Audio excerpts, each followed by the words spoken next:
framed by sooty lashes and inky eyebrows that match the hair on his head. They'll continue to catch mine, the way they are in this movie moment, like a latch hooking me, then locking us into place. "Oh, hello," I say brilliantly. His mouth pulls up, which is wide and meant for the toothy smiles I'll discover he doesn't give away easily. He's prone to quiet ones, or shy, curling ones, like he's giving me now. "Hey." I step back, my heart flipping from our crash, and the warmth his hands have left behind on my skin. "Sorry, I didn't know Adam had someone over." "Never stopped you before, Woodward," Adam calls distractedly, his eyes glued to the TV screen.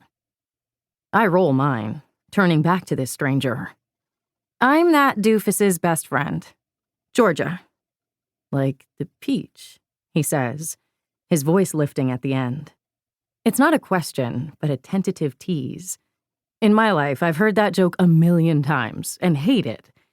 But here, I like the way he says it, as if he knows how ridiculous it is and is in on the joke. I grin.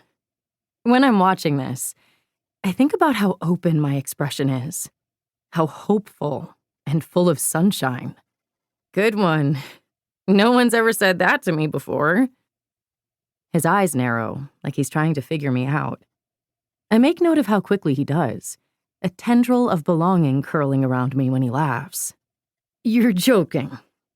"Yes," I laugh back. He pretends to look disappointed. "So I'm not the first?" "More like lucky number 99, I shoot back, and he grins, a toothy one.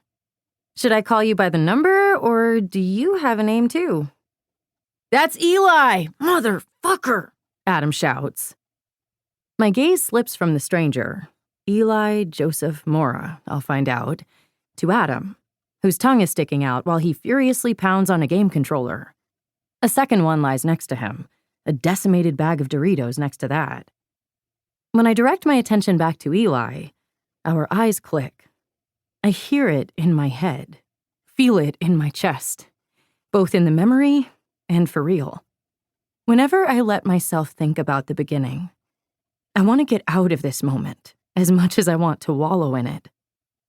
15-year-old me smiles up at 15-year-old him. "Hey, Eli. I hope you're not the motherfucker." "Not that I'm aware of," he says. His eyes spark with amusement and other things, and the spark transfers to me, burrowing somewhere deep. It'll wait there for years while we go from strangers to friends to best friends. It won't catch fire until our junior year of college, when he joins me at Cal Poly after 2 years at community college. Who are you then, other than a stranger until... I look down at my watch, a fossil one I bought with the Christmas cash my dad gave me because he didn't want to get the wrong one. 3 minutes ago. The new guy, I guess? I notice his nose is sunburned along the bridge when he scrunches it. "I just moved from Denver. Started at Glen Lake 2 days ago." He doesn't tell me now, but later he'll divulge that his parents moved him and his 2 younger sisters to Glen Lake, a city in Marin County just north of San Francisco, to live with his aunt.